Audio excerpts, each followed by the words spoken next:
EVM और केंद्रीय agency सवालों के घेरे में कांग्रेस ने उठाए सवाल। बीजेपी ने बताया बौखलाहट। मुख्य निर्वाचन अधिकारी ने कहा सुरक्षा के 3 घेरों में है स्ट्रांग रूम।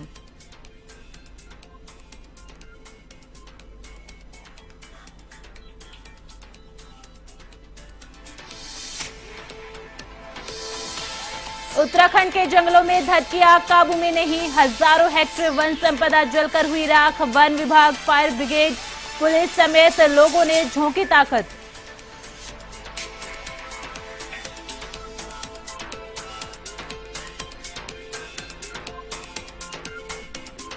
चारधाम यात्रा की तैयारियां जोरों पर। स्वास्थ्य मंत्री ने समीक्षा बैठक में अधिकारियों को दिए निर्देश। विभाग स्वास्थ्य सुविधाएं मुहैया कराने में जुटा।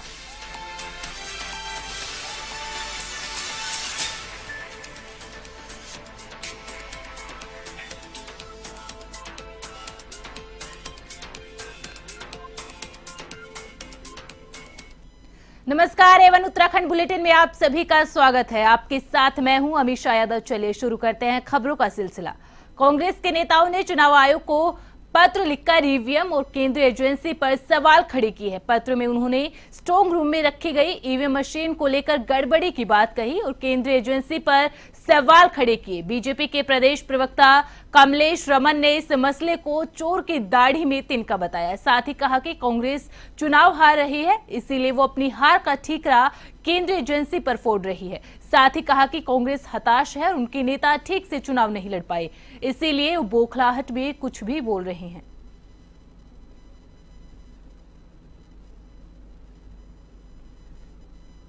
देखिए, चोर की दाढ़ी में तिनका, मुझे लगता है क्योंकि कांग्रेस हमेशा से इस संशय में रही है कि हम लोग हार रहे हैं और इसीलिए उन्होंने पूरा चुनाव भी ठीक से नहीं लड़ा और आज अपनी हार का ठीकरा जो है वो केंद्र की एजेंसियों पर फोड़ना चाहते हैं। देखिए, वहाँ सुरक्षा का मामला है और सुरक्षा को देखते हुए वहाँ भी जितने भी तैनात अधिकारी और कर्मचारी हैं वो अपनी ड्यूटी को कर रहे हैं, ना कि वहाँ किसी चीज में हेराफेरी करने के लिए। पर कांग्रेस का अपना एक खुद का मंतव्य है क्योंकि वो खुद में इतनी हताश हो चुकी है, इतनी निराश हो चुकी है और इसी को लेकर के शायद वो इस तरह की शंका जाहिर कर रही, क्योंकि उन्होंने काम तो किया नहीं है, फील्ड में वो कहीं दिखाई नहीं दिए, उनके नेता चुनाव नहीं लड़ पाए ठीक से, किसी भी प्रकार से उनका चुनाव प्रचार नहीं हुआ, तो वो अपनी हार का ठीकरा केंद्र की एजेंसियों पर फोड़ना चाहते हैं। तो मुझे लगता है ये ठीक नहीं है। कांग्रेस अपनी हताशा और निराशा से इस वक्त बौखलाहट में है, इसीलिए शायद इस तरह का।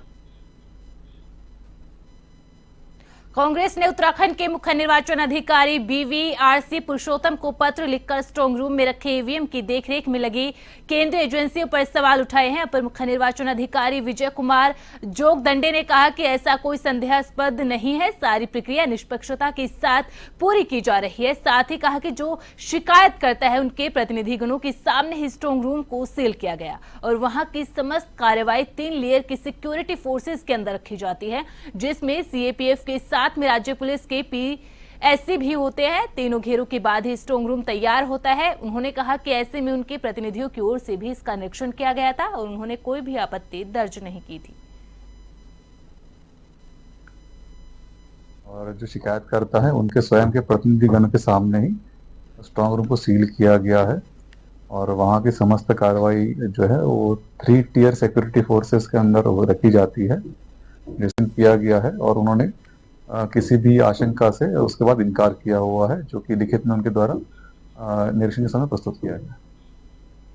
भीमताल के आसपास जंगलों में लगी आग पर अभी तक काबू नहीं पाया जा सका है। आग पर काबू पाने के लिए वन विभाग, फायर ब्रिगेड, पुलिस समेत स्थानीय लोगों ने पूरी ताकत झोंक दी है। कल दिन में लगी आग रात में ज्यादा धधक गई, जिसके बाद आग से हजारों हेक्टेयर वन संपदा जलकर अब तक राख हो चुकी है। नैनीताल से लगे पाइंस, भूमियाधार, जूलीकेट, भवाली, रामगढ़, मुक्तेश्वर, धारी और ओखलकांडा आदि के जंगल इन दिनों बुरी तरह से धधक रहे हैं। इस वर्ष बरसात नहीं होने के कारण सूखे जंगल जगह जगह जल रहे हैं, जिस पर काबू पाने के लिए दमकल विभाग और वन विभाग ने पूरा जोर लगा दिया। आग से जंगली जीव जंतुओं पर भी असर पड़ा है।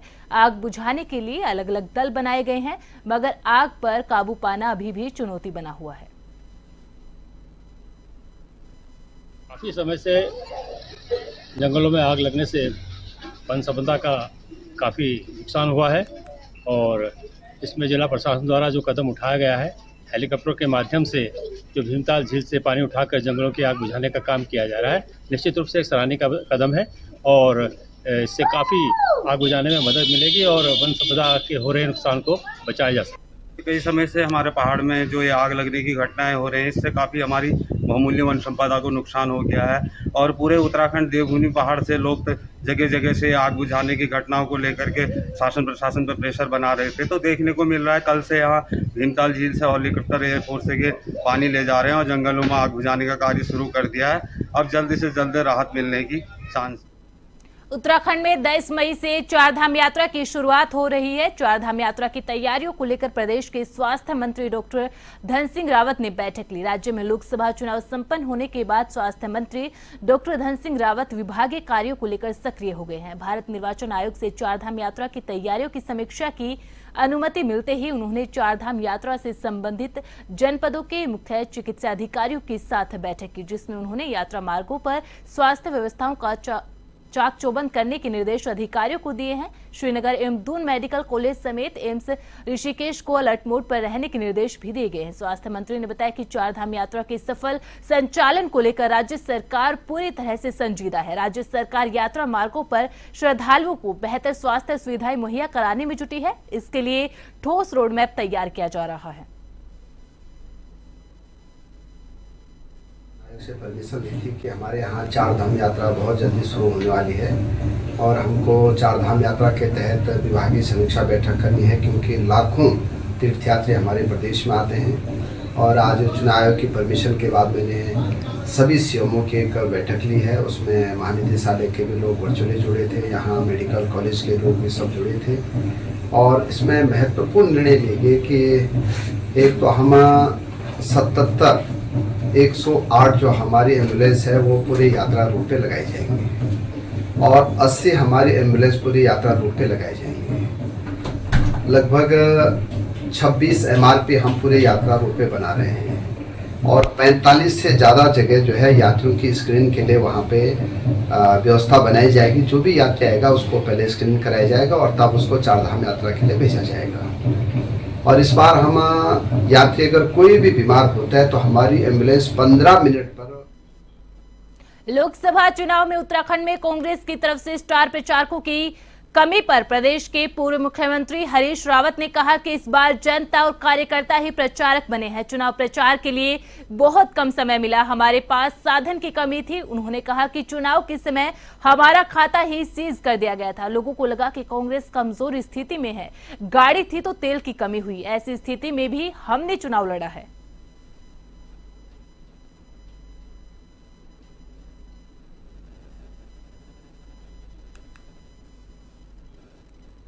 वहीं स्वास्थ्य विभाग की 3 सदस्यीय समिति ने सीएचसी के पूर्व चिकित्सा अधीक्षक पर लगे भ्रष्टाचार समेत अन्य आरोपों की जांच की।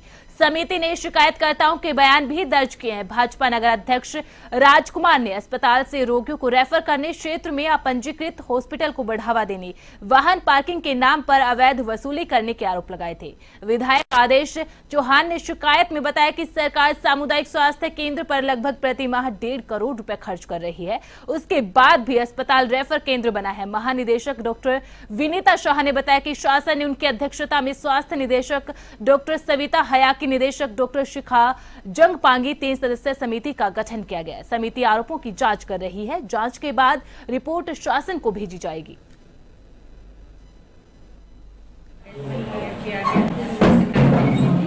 उसके कंसर्न में जा रही है। एक महानिदेशक की अध्यक्षता में, जिसमें 2 निदेशक मेंबर है। ये कमेटी एक जांच आई है, हम लोग जांच कर रहे हैं। सभी संबंधित पक्षों के बयान लिए जा रहे हैं और उसी के बयान के आधार पर जिस कंसर्न पे हमें देना पड़ेगा और बयान इन्हीं आरोपों की जांच करने के लिए हम कमेटी बैठी हुई है और सभी के बयान लेंगे, सभी पक्षों के, और उसी के बाद हम डिस्कस करेंगे। तो जो यहाँ के सुपरिटेंडेंट थे डॉक्टर साहब नितेश शर्मा जी, उन्होंने जो हमारे साथ में जो उन्होंने कुछ किया तो हमने उसका आज निर्णय लिया और उनको सबको बताया। मैं यहाँ सुबह को मॉर्निंग में फूल तोड़ने के लिए आई थी तो उन्होंने कहा कि तुमने फूल तोड़े हैं? मैंने कहा हाँ तोड़े हैं। कि क्यों तोड़े हैं? मैंने कहा पूजा पे चढ़ाने के लिए, भगवान जी पे चढ़ाने के लिए तोड़े हैं। तो उन्होंने कहा कि अच्छा अभी बताता हूँ मैं तुम्हें। उसके बाद में उन्होंने उसे गार्ड को मतलब आवाज़ दी और उससे कहा कि इन्हें एक कमरे में बंद कर दो। तो मैंने कहा तुम कमरे में बंद करोगे तो कर दो मुझे कमरे में बंद। फिर मैंने कुछ नहीं कहा उनसे, ना कह करके, और मैं अपने घर चले गई। उसके बाद ये जो अधिकारी आई हुई हैं इनसे शिकायत की। गदरपुर के कुल्हा ग्राम सभा के मटकोटा गांव में जयप्रकाश राजभर के घर बिजली के शॉर्ट सर्किट से आग लग गई। आग लगने से हजारों रुपए का सामान जलकर राख हो गया। झोपड़ी में एक ओर जानवर, दूसरी ओर अनाज रखे हुए थे। ग्रामीणों ने जानवर को बचा लिया। वहीं ग्रामीणों ने शासन प्रशासन से मांग की है कि गरीब परिवार को मुआवजा दिया जाए। यह आग बहुत ही दुखद घटना है। समय लगभग बता रहे हैं 12:30 का था। उस समय जानवर भी, पशु भी इसके अंदर थे और ऊपर से लाइन से चिंगारियां आई, जिससे ऊपर आग लग गई छत में, घास में। और किसी तरह आनंद फानंद में ग्रामीणों ने सबने मिल करके उनकी रस्सियां काट के पशुओं को बाहर किया और सारा ही इनका पूरा गोट, भूसे का और खाने पीने का जो सामान रखा था, अपने अनाज, वो सारा जल चुका है। गरीब लोग हैं। हम कई बार इस लाइन को ये घरों के ऊपर से ट्रांसफ़र करने के लिए विभाग से निवेदन कर चुके हैं। वहीं देहरादून में पेयजल से संबंधित शिकायतों पर जिलाधिकारी ने संज्ञान लेते हुए विकास भवन में कंट्रोल रूम स्थापित किया है। देहरादून की मुख्य विकास अधिकारी झरना कमठार ने बताया कि कंट्रोल रूम में जल जीवन मिशन के अंतर्गत DWSM के कार्मिकों की ड्यूटी लगाई गई है। उन्होंने कहा कि शिकायतों के लिए 4 मोबाइल नंबर जारी किए गए हैं, जिसमें दिन प्रतिदिन 20 से 25 शिकायतें प्राप्त हो रही है। में जो पेयजल संबंधी शिकायतें आ रही थी, उनका संज्ञान लेते हुए जिलाधिकारी महोदया के निर्देशों के क्रम में विकास भवन में कंट्रोल रूम स्थापित किया गया है।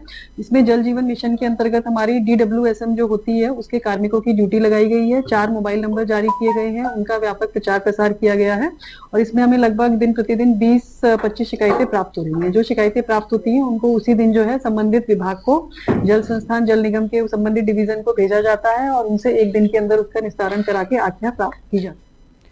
हर घर जल योजना के अंतर्गत उत्तराखंड जल संस्थान की ओर से प्रदेश भर में नलों के कनेक्शन पर कार्य तेजी से चल रहा है। उत्तराखंड जल संस्थान के महाप्रबंधक DK सिंह ने कहा कि प्रदेश भर में कुल 5,85,705 कनेक्शन उपलब्ध कराए जाने थे, जिनमें से 34,171 कनेक्शन देना बाकी है। साथ ही कहा कि हरिद्वार जनपद में 12,124 कनेक्शन और नैनीताल जनपद में 12,985 कनेक्शन देने बाकी है।